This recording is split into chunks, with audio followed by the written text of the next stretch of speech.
जय हिंद दोस्तों। पिछले वीडियो में हम लोगों ने इंडिया का जो रिवर का ड्रेनेज सिस्टम है वो कवर कर लिया था। इस वीडियो में हम बात करेंगे नेचुरल वेजिटेशन की। तो स्टार्ट करते हैं ट्रॉपिकल एवरग्रीन फॉरेस्ट से। तो ट्रॉपिकल एवरग्रीन फॉरेस्ट की जो लोकेशन है वो वेस्टर्न घाट्स के पास है। वेस्टर्न घाट्स ये मैप में देखिए, जो ये ग्रीन कलर का जो एरिया है ये वेस्टर्न घाट्स का एरिया है और यहीं पे प्रेजेंट होते हैं ट्रॉपिकल एवरग्रीन फॉरेस्ट। और उसके अलावा जो नॉर्थ ईस्टर्न साइड है और जो अंडमान और निकोबार आइलैंड का जो एरिया है वहाँ पे आपको ट्रॉपिकल एवरग्रीन फॉरेस्ट जो है देखने को मिलेगा। और यहाँ पे जो है 200 सेंटीमीटर से ऊपर रेनफॉल होती है और यहाँ पे जो है रेनफॉल बहुत ज़्यादा होती है और इसीलिए हमेशा जो है यहाँ के जो ट्रीज़ हैं, जो पौधे हैं, पेड़ हैं, वो हमेशा हरे रहते हैं। और जो यहाँ का जो मीन एनुअल टेम्परेचर है वो 22 डिग्री सेल्सियस है। और यहाँ पे आपको different different type of species जो हैं ट्रीज़ के, जैसे रोज़वुड हो गया और महगोनी हो गया, इबोनी हो गया, ये सारे ट्रीज़ जो हैं वो आपको ट्रॉपिकल एवरग्रीन फॉरेस्ट में देखने को मिलेंगे। तो नेक्स्ट हम बात करते हैं सेमी एवरग्रीन फॉरेस्ट का। तो देखिए इसमें जो है जो एवरग्रीन फॉरेस्ट के जो ट्रीज़ हैं और जो मॉइस्ट डेसिडुअस ट्रीज़ हैं, इन दोनों के मिक्सर से बनता है सेमी एवरग्रीन फॉरेस्ट। इसमें जैसे वाइट सीडर, होलोक और केल, ये इस टाइप के जो ट्रीज स्पीसीज़ हैं वो शामिल हैं। वहीं अगर हम बात करें मैंग्रोव फॉरेस्ट की, तो इसकी लोकेशन है अंडमान और निकोबार आइलैंड। ठीक है, अंडमान निकोबार आइलैंड और वेस्ट बंगाल का जो सुंदरबन वाला जो इलाका है, सुंदरबन, ये देखिए मैप में, यहाँ पे पाए जाते हैं मैंग्रोव फॉरेस्ट। उसके अलावा महानदी, गोदावरी और कृष्णा नदी जो डेल्टा फॉर्म करती है, उस डेल्टा के आसपास भी आपको मैंग्रोव फॉरेस्ट देखने को मिलेगा। तो लगभग जो है मैंग्रोव फॉरेस्ट 6740 स्क्वायर किलोमीटर के एरिया में फैला हुआ है। और अगर पूरे वर्ल्ड की बात करें तो पूरे वर्ल्ड का 7% मैंग्रोव फॉरेस्ट जो है वो इंडिया में है। पूरे वर्ल्ड का 7% जो मैंग्रोव फॉरेस्ट है वो इंडिया में प्रेजेंट है। टोटल एरिया है 6740 स्क्वायर किलोमीटर। उसके बाद हम बात करते हैं ट्रॉपिकल थॉर्न फॉरेस्ट की। देखिए ट्रॉपिकल थॉर्न फॉरेस्ट जो है ये जैसे जो राजस्थान वाला इलाका है, हरियाणा हो गया, पंजाब हो गया, गुजरात, मध्य प्रदेश और यूपी, यहाँ पे आपको ट्रॉपिकल थॉर्न फॉरेस्ट देखने को मिलेगा। और जहाँ ये कहाँ पे पाए जाते हैं, जहाँ पे 50 सेंटीमीटर से कम रेनफॉल होती है। और इसमें ट्रीज़ की जो स्पीसीज़ हैं उसमें बबूल, बेर, वाइल्ड डेट, पाम, खेर, नीम, ये सारे जो ट्रीज़ हैं वो शामिल हैं। और यहाँ के जो प्लांट्स हैं वो ज़्यादातर टाइम जो है वो लीफलेस रहते हैं। ठीक है, उसमें जो है पत्तियाँ नहीं होती हैं। और साथ ही साथ आपको यहाँ पे लंबी लंबी जो है घास, लगभग 2 मीटर तक की लंबी लंबी घासें जो है वो यहाँ उगती हैं, वो देखने को मिलती हैं। उसके बाद हम बात करते हैं माउंटेन फॉरेस्ट की। तो जो माउंटेन फॉरेस्ट है, ये देखिए ये रहा माउंटेन फॉरेस्ट। तो ये वाला जो एरिया है यहाँ पे आपको माउंटेन फॉरेस्ट देखने को मिलेगा, यानी ज़्यादातर जो हिमालयाज़ की रेंजेस हैं वहाँ पे प्रेजेंट होता है माउंटेन फॉरेस्ट। तो ये जम्मू एंड कश्मीर के साथ साथ वेस्ट बंगाल और उत्तरांचल के एरिया में भी प्रेजेंट है माउंटेन फॉरेस्ट। उसके अलावा इस एरिया में जो है वो यहाँ के ट्राइब्स हैं गुज्जर, भोतियाज, गद्दीज, तो इनके द्वारा जो है ट्रांसहुमेंस प्रैक्टिस की जाती है। ट्रांसहुमेंस क्या होता है, तो एक प्लेस से जो है दूसरे प्लेस से मूव करना है, यानी जैसे पहले के जो नोमैडिक ट्राइबल्स जो है वो क्या करते थे, एक प्लेस से दूसरे प्लेस पे जो है मूव करते थे। तो ये भी जो है एक प्लेस से दूसरे प्लेस पे जो है मूव करते हैं, ट्रांसहुमेंस करते हैं। यहाँ पे ट्रीज़ प्रेजेंट होती हैं जैसे ओक, चेस्टनट, पाइन, चीर, देवदार। ठीक है, इस टाइप के जो ट्रीज़ हैं वो यहाँ पे प्रेजेंट हैं। वहीं अगर हम बात करें सदर्न माउंटेन फॉरेस्ट की, तो ये जो है वेस्टर्न घाट्स के आसपास का एरिया हो गया, विंध्यास का और नीलगिरीज का जो एरिया है वो सदर्न माउंटेन फॉरेस्ट का एरिया है। वहीं जो नॉर्दर्न माउंटेन्स फॉरेस्ट का जो एरिया था वो हिमालयन रेंजेस वाला एरिया था। तो इसके फीचर्स की बात करें तो देखिए इसमें जो है टेम्परेट फॉरेस्ट है, जिसमें शोलाज है, नीलगिरीज में अनामलाई है और पनई हिल्स शामिल हैं। वहीं ट्रीज़ में मंगोलिया, लॉरेल, चिंचोना और वेटल ट्रीज़ शामिल हैं। तो हम बात करते हैं ट्रॉपिकल डिसिडुअस फॉरेस्ट की। तो ये देखिए ये जो है सबसे ज़्यादा वाइड स्प्रेड फॉरेस्ट है इंडिया में और यहाँ पे जो रेनफॉल है वो 70 से 200 सेंटीमीटर के बीच होती है। वहीं जो मॉइस्ट डिसिडुअस फॉरेस्ट है ये आपको नॉर्थ ईस्टर्न स्टेट्स के आसपास देखने को मिलेगा और जो हिमालयन की जो फुट हिल्स हैं वहाँ पे, और साथ ही साथ जो वेस्टर्न घाट्स और उड़ीसा वाला एरिया है वहाँ पे आपको मॉइस्ट डिसिडुअस फॉरेस्ट देखने को मिलेगा। यहाँ पे जो रेनफॉल है वो 100 से 200 सेंटीमीटर के बीच होती है। और यहाँ पे जो ट्रीज़ पाए जाते हैं उसमें टीक, साल, शीशम, हुर्रा, महुआ, ये सारे पेड़ जो है वो यहाँ पे पाए जाते हैं। अब हैं ड्राई डिसिडुअस फॉरेस्ट। तो ड्राई डिसिडुअस जो फॉरेस्ट है वो यूपी और बिहार के एरिया में हमें देखने को मिलता है। ठीक है, यहाँ पे जो है जहाँ पे बारिश जो है लगभग 70 से 100 सेंटीमीटर के बीच होती है, वहाँ पे ड्राई डिसिडुअस फॉरेस्ट देखने को मिलता है। स्पीसीज़ की बात करें तो यहाँ पे तेंदू, पालाज, बेल, खैर, एक्जलवुड, ये सारे प्लांट जो हैं, ट्रीज़ जो हैं वो यहाँ पे पाई जाती हैं। नेक्स्ट हम बात करते हैं मिनरल्स के बारे में। तो हमारे यहाँ जो सबसे ज़्यादा जो मिनरल पाया जाता है वो है माइका, यानी पूरे वर्ल्ड का 60% माइका जो है वो इंडिया में होता है। और कहाँ पे होता है? सबसे ज़्यादा माइका प्रोड्यूस करता है आंध्र प्रदेश। ठीक है, आंध्र प्रदेश जो है वो सबसे ज़्यादा माइका प्रोड्यूस करता है। पूरे वर्ल्ड का 2% यूरेनियम जो है वो इंडिया में पाया जाता है और सबसे ज़्यादा यूरेनियम जो है आपको आंध्र प्रदेश से मिलता है। वहीं अगर गोल्ड की बात करें तो लगभग जो है 1% से भी कम शेयर है पूरे वर्ल्ड में इंडिया का। और सबसे ज़्यादा जो सोना है वो प्रोड्यूस होता है कर्नाटका के कोलार गोल्ड फील्ड से। बात करते हैं अगर लिथियम की, तो लिथियम प्रोड्यूस करने के मामले में जो है इंडिया का 7वां स्थान है। सबसे ज़्यादा लिथियम कर्नाटका, राजस्थान और झारखंड से होता है। ठीक है, सबसे ज़्यादा कहाँ से होता है? तो कर्नाटका से होता है, उसके बाद राजस्थान, उसके बाद झारखंड। सबसे ज़्यादा आयरन की बात करें, आयरन और, तो पहले स्थान पे है पूरे एशिया में। वहीं सबसे ज़्यादा आयरन प्रोड्यूस करने वाला जो स्टेट है वो है उड़ीसा। उड़ीसा अकेले जो है 53.8% जो है वो आयरन प्रोड्यूस करता है। अगर बात करें मैंगनीज़ के रिज़र्व की, तो मैंगनीज़ के रिज़र्व करने में जो है इंडिया का 2nd रैंक है, 2nd स्थान है। वहीं मैंगनीज़ के प्रोडक्शन में इंडिया का 5th स्थान है। और सबसे ज़्यादा जो है उड़ीसा जो स्टेट है वो प्रोड्यूस करता है मैंगनीज़। ठीक है, उड़ीसा स्टेट से सबसे ज़्यादा मैंगनीज़ जो है वो प्रोड्यूस होता है। जम्मू कश्मीर से लिथियम प्रोड्यूस होता है। मध्य प्रदेश से जो है मैंगनीज़ जो है प्रोड्यूस होता है, यानी टोटल जो है 13% प्रोडक्शन होता है पूरे इंडिया का। उसके बाद मध्य प्रदेश में आपको डायमंड माइंस भी देखने को मिलेगी, पन्ना जो कि मध्य प्रदेश में प्रेजेंट है। और माइका और लिथियम भी जो है मध्य प्रदेश जो है वो प्रोड्यूस करता है। वहीं झारखंड में आपको आयरन और यूरेनियम देखने को मिलेगा। यूरेनियम जो है वो सिंहभूम के जादूगुड़ा से प्रोड्यूस होता है। और साथ ही साथ हज़ारीबाग के कुछ इलाकों में भी जो है झारखंड के, यहाँ पे यूरेनियम जो है मिलता है। थोरियम और जर्कोनियम की बात करें तो रांची और हज़ारीबाग में थोरियम और जर्कोनियम मिलता है। और साथ ही साथ झारखंड में जो है लिथियम भी पाया जाता है। तो छोटा नागपुर प्लेट्यू का जो ये एरिया है, यहाँ पे ढेर सारे आयरन ओर्स, यूरेनियम, जर्कोनियम, ठीक है, थोरियम, ये सारे लिथियम वगैरह जो है ये झारखंड में ज़्यादा अमाउंट में पाए जाते हैं। उसके बाद यूपी की बात करें तो यूपी में जो है यूरेनियम पाया जाता है।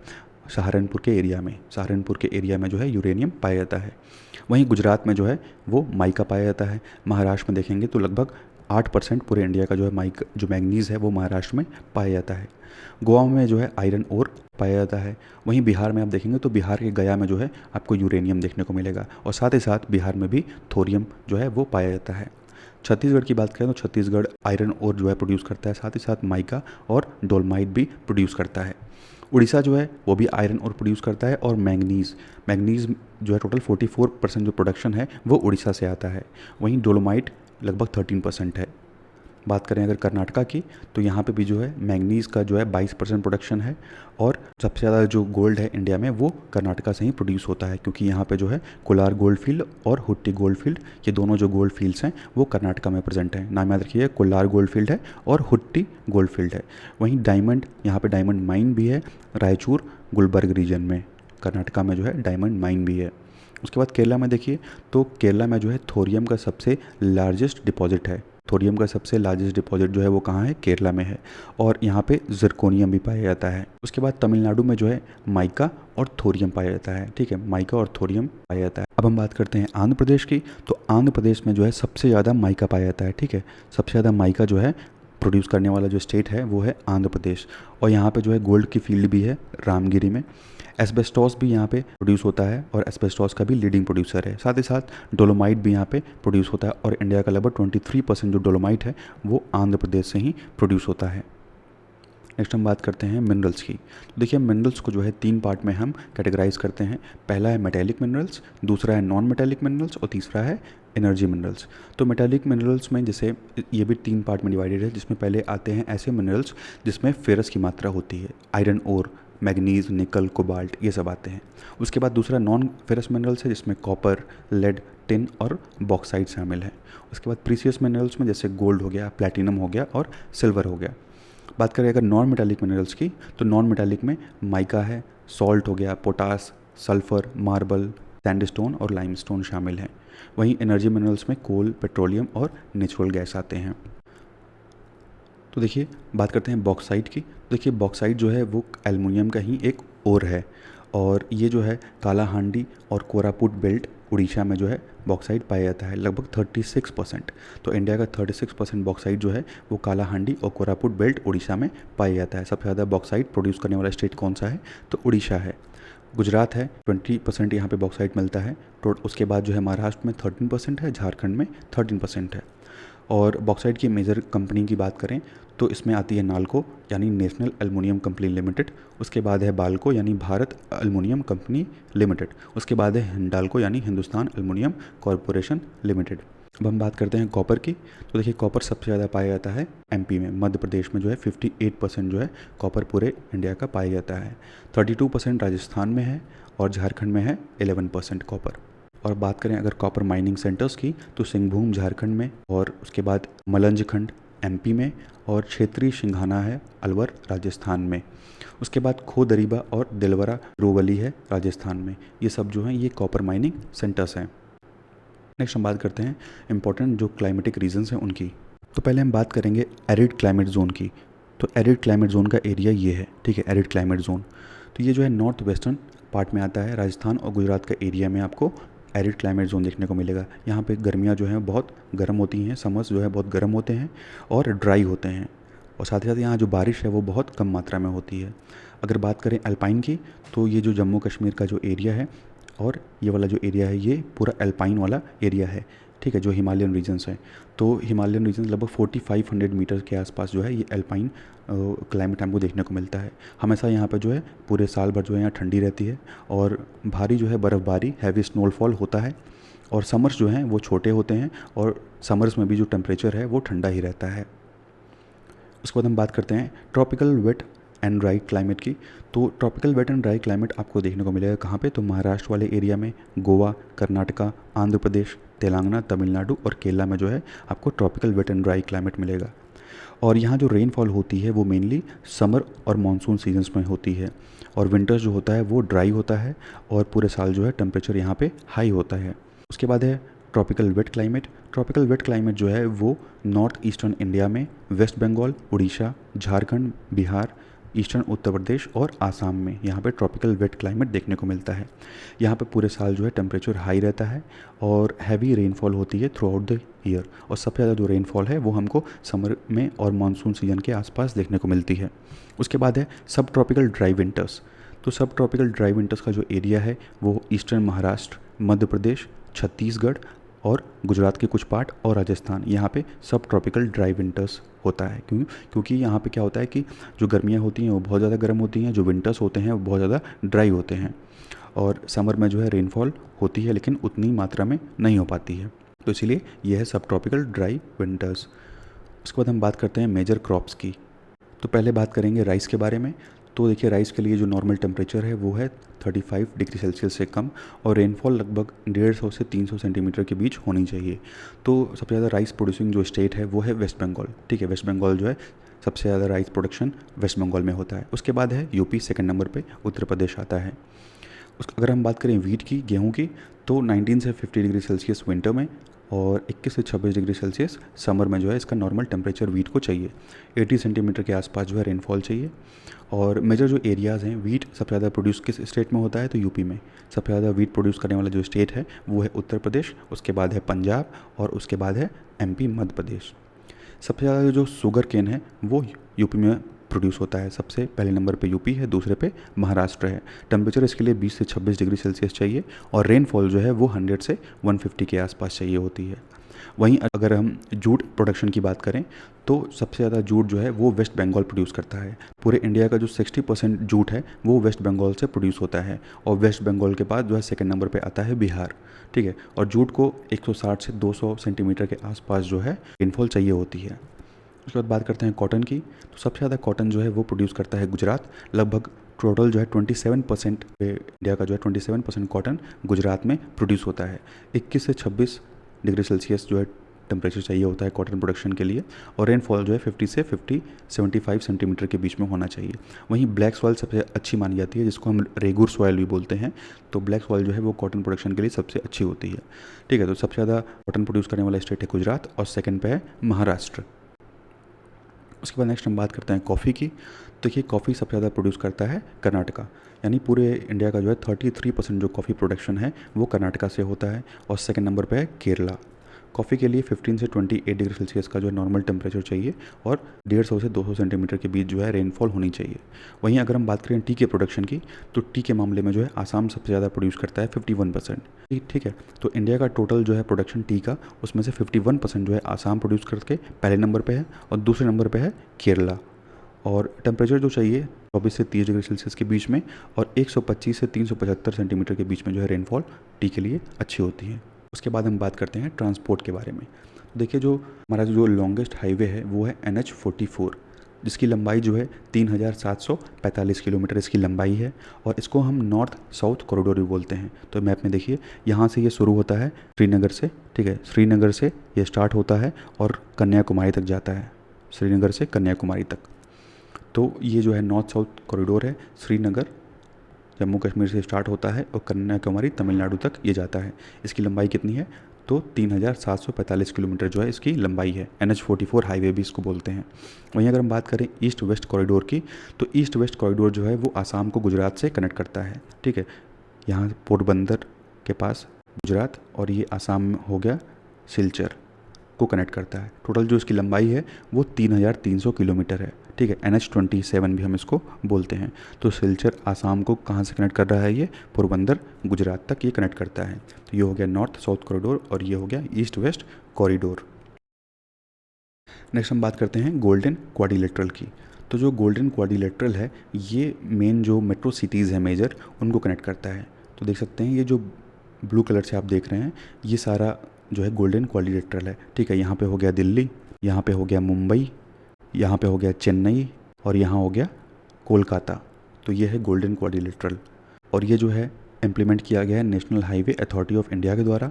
दिल्ली से लेके कोलकाता, मुंबई और चेन्नई को जो है ये कनेक्ट करता है। तो दिल्ली हो गया नॉर्थ में, कोलकाता हो गया ईस्ट में, मुंबई हो गया वेस्ट में और सबसे साउथ में हो गया चेन्नई, ठीक है। तो इन चारों को ये कनेक्ट करता है, इसीलिए इसको हम बोलते हैं गोल्डन क्वाड्रिलेटरल। और जो इसकी लेंथ है वो है 5846 किलोमीटर, ठीक है।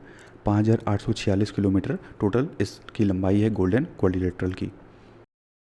उसके बाद हम बात करते हैं इम्पॉर्टेंट जो पोर्ट्स और सी रूट्स हैं उसके बारे में। तो देखिए, गुजरात में जो है कंडला और टाइडल पोर्ट प्रेजेंट है। महाराष्ट्र मुंबई जो है वो बिगेस्ट पोर्ट है, ठीक है, बिगेस्ट पोर्ट है इंडिया का। और जवाहरलाल नेहरू जो पोर्ट है वो भी यहाँ पे प्रेजेंट है। वहीं वेस्ट बंगाल में हल्दिया पोर्ट है और कोलकाता पोर्ट प्रेजेंट है। उड़ीसा में जो है पारादीप पोर्ट है वो प्रेजेंट है। उसके बाद गोवा में जो है वो मारमागांव पोर्ट प्रेजेंट है और यहाँ से जो आयरन ओर वगैरह है वो यहाँ से एक्सपोर्ट किए जाते हैं। वहीं कर्नाटका में न्यू मैंगलोर में जो है पोर्ट प्रेजेंट है और यहाँ से जो आयरन ओर वगैरह हैं वो भी यहाँ से एक्सपोर्ट किए जाते हैं। केरला में कोची है पोर्ट प्रेजेंट है जो कि एक नेचुरल हार्बर है। तमिलनाडु में जो है टूटीकोरिन पोर्ट है, ठीक है, ये नेचुरल हार्बर है चेन्नई का। और जो चेन्नई का जो पोर्ट है वो ओल्डेस्ट आर्टिफिशियल पोर्ट है। उसके अलावा जो है एन्नोर पोर्ट तमिलनाडु में प्रेजेंट है। वहीं आंध्र प्रदेश में जो है विशाखापट्टनम में जो है यहाँ पे एक पोर्ट प्रेजेंट है। और इस पोर्ट की खासियत ये है कि ये जो है डीपेस्ट लैंड लॉक पोर्ट है, ठीक है, डीपेस्ट जो है लैंड लॉक ये पोर्ट है। तो नेक्स्ट हम बात करते हैं रेलवेज़ के बारे में।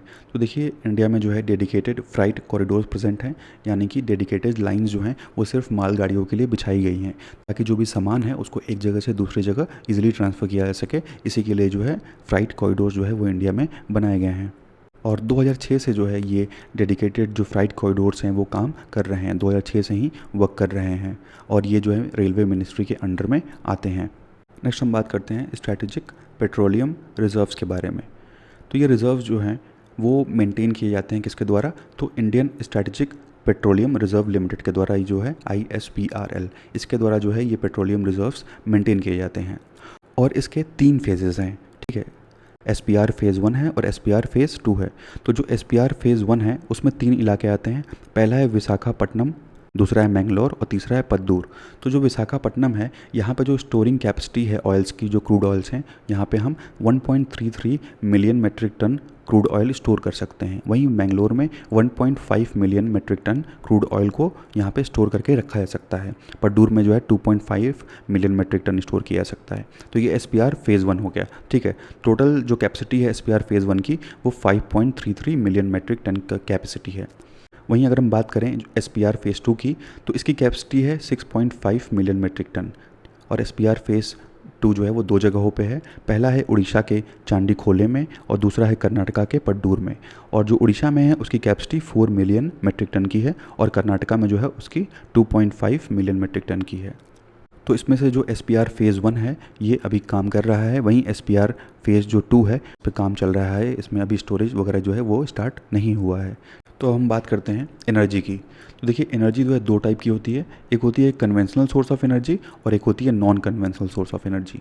तो कन्वेंशनल सोर्स वो होता है कि जिसको हम यूज़ करेंगे तो वो टाइम के साथ साथ जो है वो धीरे धीरे कम होती जाएगी, आगे आने वाले दिनों में जो है वो ख़त्म भी हो सकती है। वहीं जो नॉन कन्वेंशनल होता है जैसे सोलर एनर्जी हो गई, लाइट एनर्जी हो गई, तो ये ऐसे ही नॉन कन्वेंशनल इसलिए है क्योंकि ये जो है ये ख़त्म नहीं हो सकती, ठीक है। जब तक सूरज रहेगा तब तक आप जो है सोलर एनर्जी का यूज़ कर सकते हैं। वहीं जो कन्वेंशनल एनर्जीज में कोल हो गया, वुड हो गया, ऑयल हो गया, नेचुरल गैस हो गया, तो इन सब का यूज़ जो है एक लिमिटेड टाइम तक ही हम कर सकते हैं, ठीक है। आने वाले आगे टाइम में जो है ये कभी ना कभी ख़त्म हो ही जाएगा, इसलिए इसको बोलते हैं कन्वेंशनल सोर्स ऑफ एनर्जी। पहले बात करेंगे हम ऑयल की। तो देखिए ऑयल का एडवांटेज ये है कि इसको जो है हम इजीली टैंकर्स के थ्रू ट्रांसपोर्ट कर सकते हैं और जो पेट्रोकेमिकल इंडस्ट्री है हमारे यहाँ उसका ये बेस फॉर्म करता है। वहीं जो नेचुरल गैस है उसको भी पाइपलाइंस के थ्रू इजीली ट्रांसफ़र किया जा सकता है। और कोल के कंपेरिजन में जो है जो नेचुरल गैस है वो कोयले के कंपेरिजन में क्लीन एनर्जी प्रोवाइड करता है। वहीं ऑयल से अगर हम कंपेयर करेंगे तो ऑयल के मुकाबले में जो नेचुरल गैस है वो काफ़ी सस्ता है। लेकिन देखिए बात करें अब डिसएडवांटेज की, तो ऑयल की वजह से जब ऑयल बर्न होता है व्हीकल्स में तो उसकी वजह से जो है सल्फ़र के ऑक्साइड या कार्बन के जो ऑक्साइड्स हैं वो रिलीज़ होते हैं और वो जो हमारी अर्थ में जो ओजोन की लेयर है उसको डिप्लीट करते हैं, ठीक है। तो इसका एक डिसएडवांटेज हो गया। और साथ ही साथ और क्या हो गया कि ये जो है एसिड रेन भी कॉज करते हैं, एसिड रेन भी कॉज करते हैं। तो ये सारे जो है इसके डिसएडवांटेज हैं। नेक्स्ट हम बात करते हैं फायरवुड की। तो देखिए फायरवुड तो आपको सस्ते में जो है इजीली जो है मिल जाएगा और इसको जो है लार्ज नंबर ऑफ़ पीपल जो है वो यूज़ करते हैं। ज़्यादातर लोग जो है वो फायरवुड का जो है वो यूज़ करते हैं। और डिसएडवांटेज ये है कि इसको कलेक्ट करने में जो काफ़ी ज़्यादा टाइम जाता है। वहीं ये बहुत ज़्यादा जो है पोल्यूशन वगैरह कॉज करता है और जो ग्रीन हाउस इफेक्ट है वो भी वुड के जलने की वजह से होता है। और सीधी बात है लकड़ी है तो डिफॉरेस्टेशन भी हो रहा है। उसके बाद कोल है, तो कोल का एडवांटेज इसलिए है कि कोल जो है एक्सटेंसिवली अवेलेबल है हमारे यहाँ और ये जो है इससे इजीली हम इलेक्ट्रिसिटी जो है वो प्रोड्यूस कर सकते हैं। वहीं डिसएडवांटेज ये है कि बहुत ज़्यादा पोल्यूशन कॉज करता है और बहुत ज़्यादा जो है ट्रांसपोर्ट करने में, एक जगह से दूसरी जगह ट्रांसपोर्ट करने में जो है दिक्कतें आती हैं क्योंकि बहुत ज़्यादा बल्की हो जाता है। उसके बाद है हाइडल पावर। तो हाइडल पावर का एडवांटेज ये है कि हाइडल पावर जो होता है वो नॉन पोल्यूटिंग होता है और इरिगेशन और फिशिंग वगैरह को प्रमोट करता है और साथ ही साथ जो हाइडल पावर है वो चीप होता है। उसके बाद डिसएडवांटेज की बात करें तो पहले तो हाइडल पावर जो है आप हाइडल पूरा प्लांट बैठवाएंगे तो वो आपको बहुत कॉस्टली पड़ेगा, तो बहुत महंगा है ये, ठीक है। और जो अगर मान लीजिए अगर कहीं प्लांट बैठाना है तो वहाँ जो लोग रह रहे हैं उनको वहाँ से हटाना पड़ेगा, तो कुछ इसके ये डिसएडवांटेज हैं। नेक्स्ट हम बात करते हैं non conventional source of energy की। तो पहला है विंड एनर्जी। तो इसका एडवांटेज ये है कि विंड एनर्जी जो है कोई भी पोल्यूशन वगैरह कॉज नहीं करता और यहाँ पे जो इलेक्ट्रिसिटी है वो कम दाम पे हमको इलेक्ट्रिसिटी का जो प्रोडक्शन है वो हो जाएगा, सेफ़ एंड क्लीन हो जाएगा, कोई भी पोल्यूशन वगैरह नहीं होगा। वहीं डिसएडवांटेज ये है कि ये क्या करेगा, नॉइज़ पोल्यूशन कॉज करेगा, यानी जो बड़े बड़े विंड मिल्स वगैरह लगाए जाते हैं उसकी वजह से क्या होता है, आवाज़ें आती हैं तेज़ तेज़, तो नॉइज़ पोल्यूशन ये कॉज करता है। और वहीं विंड मिल्स जो होती हैं वो कॉस्टली होती हैं, महंगी होती हैं और रेडियो सिग्नल्स और टीवी सिग्नल्स को ये डिस्टर्ब करती हैं और साथ ही साथ जो बर्ड्स हैं उसके लिए भी हार्मफुल हैं ये विंड मिल्स। उसके बाद है सोलर एनर्जी। सोलर एनर्जी जो है ये कोई भी पोल्यूशन वगैरह कॉज नहीं करता, लेकिन इसका डिसएडवांटेज ये है कि ये बहुत ज़्यादा महंगा है, ठीक है, बहुत ज़्यादा एक्सपेंसिव है। और जो टाइडल एनर्जी है ये भी नॉन पोल्यूटिंग है, लेकिन टाइडल एनर्जी की वजह से क्या होता है कि वाइल्ड लाइफ हैबिटेट जो है जिसमें जो पानी में जो मछलियाँ वगैरह हैं उनको जो है नुकसान होता है। उसके बाद न्यूक्लियर एनर्जी है। तो न्यूक्लियर एनर्जी जो है ये बहुत ज़्यादा अमाउंट में जो है एनर्जी रिलीज़ करता है। वहीं इसका डिसएडवांटेज ये है कि ये जो है रेडियो एक्टिव वेस्ट को जनरेट करता है और न्यूक्लियर एनर्जी जो है बहुत ज़्यादा कॉस्टली है, बहुत ज़्यादा महंगा है। बायोगैस जो है इसका एडवांटेज ये है कि ये लो कॉस्ट का है और इजी टू ऑपरेट है और जो बायो वेस्ट है उसका यूज़ करके हम बायोगैस बना सकते हैं। लेकिन डिसएडवांटेज ये है कि ये जो है ग्रीन हाउस इफेक्ट कॉज करता है क्योंकि उसकी वजह से जो बायोगैस है उसकी वजह से मीथेन जो है वो रिलीज़ होती है। उसके बाद हम बात करते हैं जियोथर्मल एनर्जी के बारे में। तो जियोथर्मल एनर्जी का एडवांटेज ये है कि बहुत इको फ्रेंडली है और हमेशा जो है ये अवेलेबल हो सकता है। वहीं इसका डिसएडवांटेज ये है कि ये शहरों से जो है काफ़ी दूर होता है और इसीलिए जो है ये कॉस्टली पड़ जाता है, ठीक है। ठीक है, शहरों से काफ़ी दूर है, इसलिए कॉस्टली पड़ जाता है। नेक्स्ट हम बात करते हैं इंडिया के इम्पोर्टेंट जो पावर प्लांट्स हैं उनके बारे में। तो मध्य प्रदेश में है थर्मल पावर प्लांट, सिंगरौली में है, अमरकंटक में है और सतपुरा में है। वहीं हरियाणा में देखेंगे तो थर्मल पावर प्लांट है फरीदाबाद में। राजस्थान में जो है न्यूक्लियर पावर प्लांट प्रेजेंट है रावत भाता में। उसके बाद गुजरात में थर्मल पावर प्लांट है साबरमती, गांधीनगर, अहमदाबाद, उकई, ध्रुवरम, बनकबारी, ठीक है। और यहाँ पे न्यूक्लियर पावर प्लांट भी एक है ककरापारा में। उसके बाद यूपी में देखिए हरदुआगंज, पनकी, परिचा, रिहंद में प्रेजेंट है थर्मल पावर प्लांट। और अगर न्यूक्लियर पावर प्लांट की बात करें तो नरोरा में प्रेजेंट है यूपी में। बिहार में थर्मल पावर प्लांट जो है वो बरौनी में प्रेजेंट है और आसाम में जो है वो बंगाईगांव और नामरूप में प्रेजेंट है। वहीं अगर हम बात करें झारखंड की तो झारखंड में जो है वो चंद्रूपा में प्रेजेंट है और वेस्ट बंगाल में जो है संतलदी, कोलकाता, दुर्गपुर में प्रेजेंट है। उड़ीसा में जो है तालचेर में थर्मल पावर प्लांट जो है वो प्रेजेंट है। उसके बाद छत्तीसगढ़ में कोरबा में है, महाराष्ट्र में ट्रॉम्बे, उरान, नासिक, भुसावल, परली, कोराडी और चंद्रपुर में थर्मल पावर प्लांट जो है वो प्रेजेंट है। वहीं न्यूक्लियर पावर प्लांट भी है तारापुर में, महाराष्ट्र में। कर्नाटका की बात करें तो यहाँ पे कायगा में जो है न्यूक्लियर पावर प्लांट प्रेजेंट है। तमिलनाडु में जो है इन्नौर, नेवेली और टूटीकोरिन में थर्मल पावर प्लांट है और जो न्यूक्लियर पावर प्लांट है वो कल्पक्कम और कुडनकुलम में प्रेजेंट है। वहीं तेलंगाना में कोटगुदाम और रामगुदाम में प्रेजेंट है thermal power plant. Andhra Pradesh में जो है वो विजयवाड़ा में प्रेजेंट है थर्मल पावर प्लांट। नेक्स्ट हम बात करते हैं कन्वेंशनल एनर्जी रिसोर्सेज की। तो जैसे हरियाणा में ऑयल फील्ड है सोनीपत, गुरुग्राम में। दिल्ली में ऑयल फील्ड प्रेजेंट है। राजस्थान के अंटा में जो है प्रेजेंट है ऑयल फील्ड। वहीं एमपी में देखेंगे मध्य प्रदेश में तो कोल माइन है सिंगरौली में। ऑयल फील्ड है विजयपुर और झबुआ में।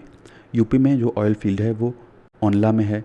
शाहजहांपुर, जगदीशपुर, अररिया और बरबला और शहीबाबाद में प्रेजेंट है ऑयल फील्ड। उसके बाद गुजरात देखिए तो कलोल, वडोदरा, हजीरा और अंकलेश्वर में प्रेजेंट है ऑयल फील्ड गुजरात में। आसाम में जो कोल माइंस हैं वो माकूम, जंजी और नजीरा हैं। वहीं जो ऑयल फील्ड है वो दिग्बोई, नहरकटिया, शिवसागर और मोरान। वेस्ट बंगाल में जो कोल माइन है वो है रानीगंज में। उसके बाद छत्तीसगढ़ में भी कोल माइन प्रेजेंट है कोरबा में, छत्तीसगढ़ के कोरबा में। झारखंड में बोकारो और झरिया में कोल माइंस हैं। उड़ीसा में जो है तलचेर में है और आंध्र प्रदेश में जो कोल माइन है वो सिंगरेनी में है। तमिलनाडु में जो है वो नेवेली में कोल माइन है और महाराष्ट्र ऑयल में जो है ये ऑयल फील्ड कहाँ पे है तो मुंबई हाई और बसीन में जो है ऑयल फील्ड प्रेजेंट है। अब हम बात करते हैं इंडस्ट्रीज़ के बारे में। तो देखिए छत्तीसगढ़ में जो भिलाई इंडस्ट्री है इसका इंटरनेशनल पार्टनरशिप है सोवियत यूनियन के साथ। वहीं झारखंड में जो बोकारो और जमशेदपुर इंडस्ट्री प्रेजेंट है तो जो बोकारो का जो पार्टनरशिप है वो भी सोवियत यूनियन के साथ है, ठीक है, ये झारखंड में प्रेजेंट है। उसके बाद वेस्ट बंगाल में है दुर्गपुर में और इसका जो इंटरनेशनल पार्टनरशिप है वो यूनाइटेड किंगडम के साथ है। और उसके अलावा बर्नपुर में भी जो है वो प्रेजेंट है यहाँ पे। कर्नाटका में जो है विजयनगरा और भद्रावती में प्रेजेंट है। तमिलनाडु में सलेम में प्रेजेंट है और आंध्र प्रदेश में विशाखापट्टनम में प्रेजेंट है। वहीं नॉर्थन उड़ीसा की बात करें तो राउरकेला और इसका जो इंटरनेशनल पार्टनरशिप किसके साथ है तो जर्मनी के साथ है। उसके बाद हम बात करते हैं टेक्सटाइल इंडस्ट्री की।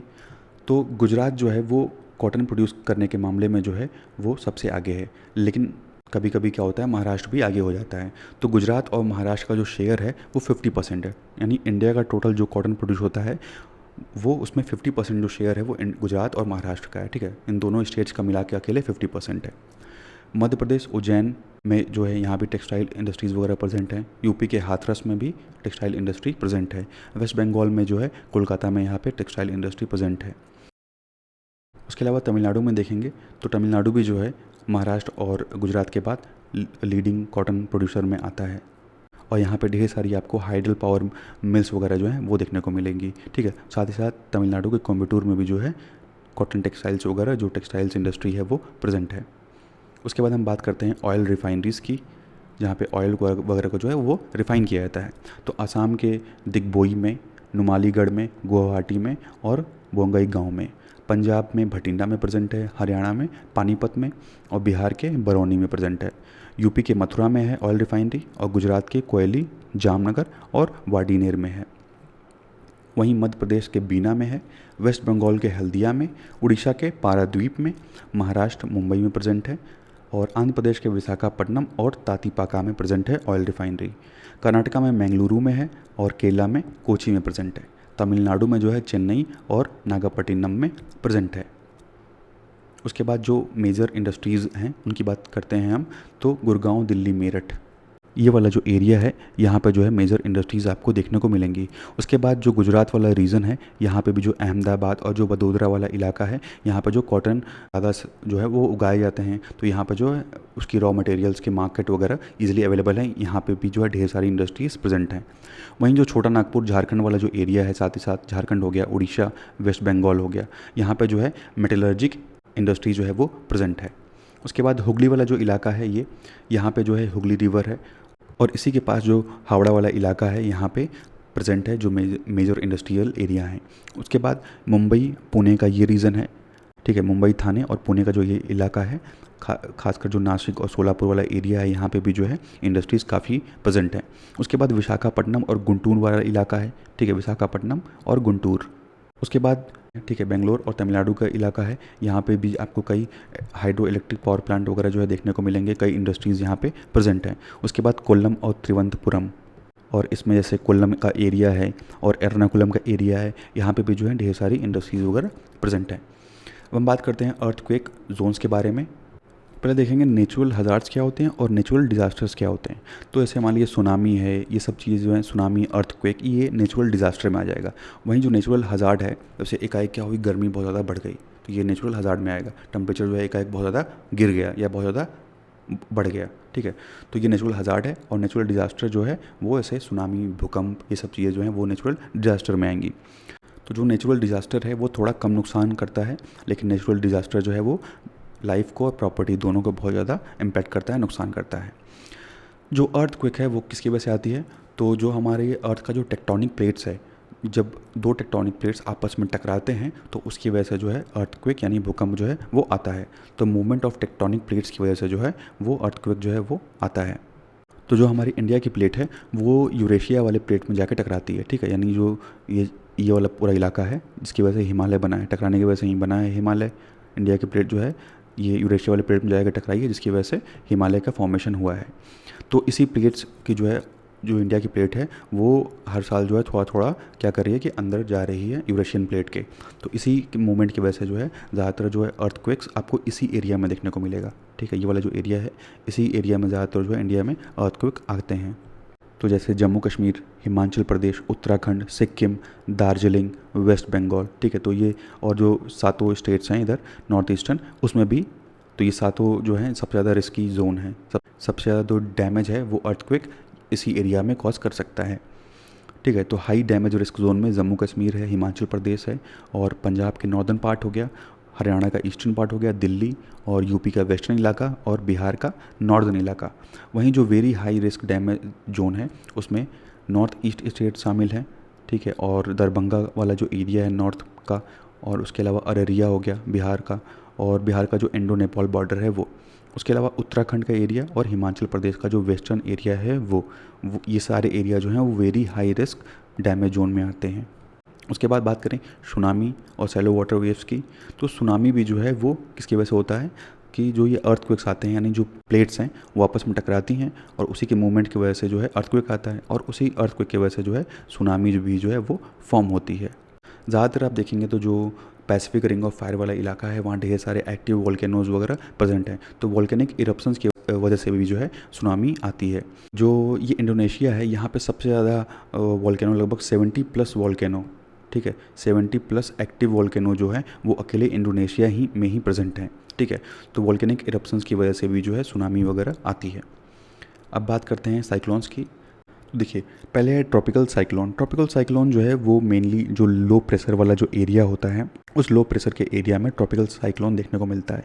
अगर बात करें कि कितने लैटीट्यूड से आता है तो 30 डिग्री नॉर्थ लैटीट्यूड से लेके 30 डिग्री साउथ लैटीट्यूड के बीच में आपको ट्रॉपिकल साइक्लोन जो है वो देखने को मिलेगा।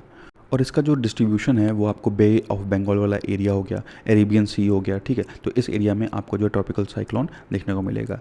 और ज़्यादातर जो है मानसून सीजन में आता है बे ऑफ बंगाल के रीजन में, खासकर जो अक्टूबर और नवंबर वाला महीना है उसमें। अब बात करेंगे क्यों आता है ट्रॉपिकल साइक्लोन, तो एक लार्ज और कॉन्टीन्यूस सप्लाई होती है जब वार्म और मॉइस्ट एयर की, तो उसकी वजह से आता है।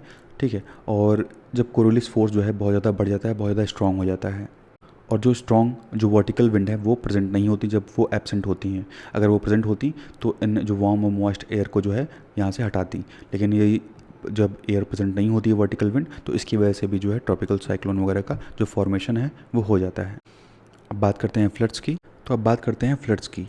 तो देखिए, राष्ट्रीय बाढ़ आयोग यानी नेशनल फ्लड कमीशन की रिपोर्ट की माने तो करीब 40 मिलियन हेक्टेयर लैंड जो है इंडिया में वो फ्लड प्रोन एरिया है। ठीक है, 40 मिलियन हेक्टेयर का जो लैंड है इंडिया में वो फ्लड प्रोन एरिया में आता है। जैसे आसाम, वेस्ट बंगाल और बिहार, ये सबसे ज़्यादा जो है फ्लड प्रोन एरिया हैं इंडिया के में। जो है ये तीनों स्टेट्स आसाम, वेस्ट बंगाल और बिहार में सबसे ज़्यादा जो बाढ़ है वो आती है। तो फ्लड आने के जो है ढेर सारे रीजंस होते हैं, यानी अगर बहुत ज़्यादा मात्रा में जो है आइस पिघल गई, बर्फ़ पिघल गई, तो उसकी वजह से भी फ्लड आती है। या अगर बहुत ज़्यादा हाई इंटेंसिटी वाली जो है रेनफॉल हो जाती है तो उसकी वजह से भी आती हैं। और रिवर चैनल्स में जब बहुत ज़्यादा पानी इकट्ठा होता है, बहुत ज़्यादा पानी भर जाता है, तो उस वजह से भी जो है ये फ्लड हमको देखने को मिलती है। और अगर बात करें हम फ्लड के डिस्ट्रीब्यूशन की, तो देखिए चाइना का जो एरिया है, इंडिया हो गया, बांग्लादेश हो गया, तो इन सारे एरिया में जो है बाढ़ का ज़्यादा खतरा रहता है। तो इस वीडियो में बस इतना ही दोस्तों। Thank you and thanks for watching.